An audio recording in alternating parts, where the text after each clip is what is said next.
can it be a better appellation than an appellation called Darling? Honestly, on the marketing side, I mean, nobody can dream of a better name.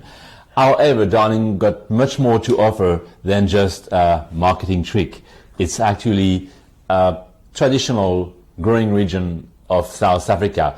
And we are now tasting this Darling Cellars Old Bush Vine Chenin Blanc 2020, which is coming from vineyards which are heritage certified. It's been planted in 1980 and 1981. No, it's in front. Yeah. Sorry. Yeah. Therefore, it's vineyards which are 40 years old, and that's clearly giving something to the wine, Kathy. Oh, yes, it is, in spades.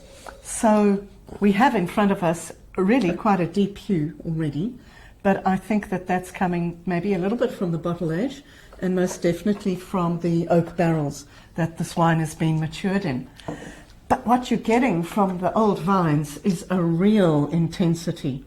When I nosed this wine first, what I got immediately was the oak.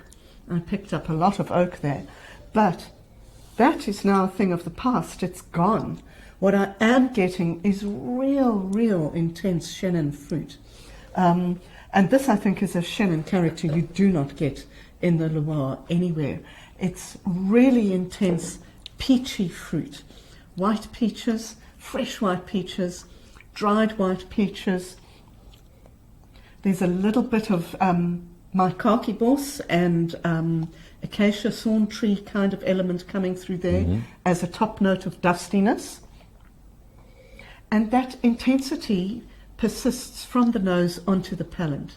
It's really very fruitful and quite long.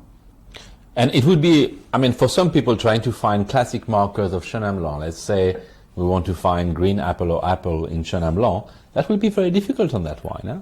Absolutely. It's the peachy side is more prominent. Maybe we can slide slightly with some ripe pears, but we're clearly not on an appley wine. It's on a much riper style, a much more intense style. And yes, all vines provide this ability to give the quintessence of what Chenin is, probably very small yield. I think they produce only like 3,700 bottles of that wine. So we are very lucky today.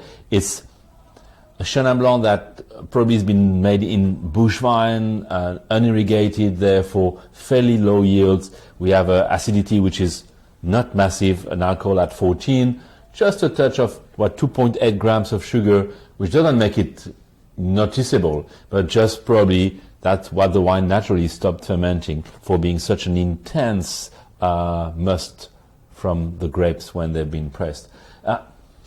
It's the color is a marker on that wine. You can see the barrel aging or the barrel fermentation has been making color intense, but as well, remember, all the vines tend to give thicker skins and therefore a slightly more colorful wine. So don't judge the wine by the label.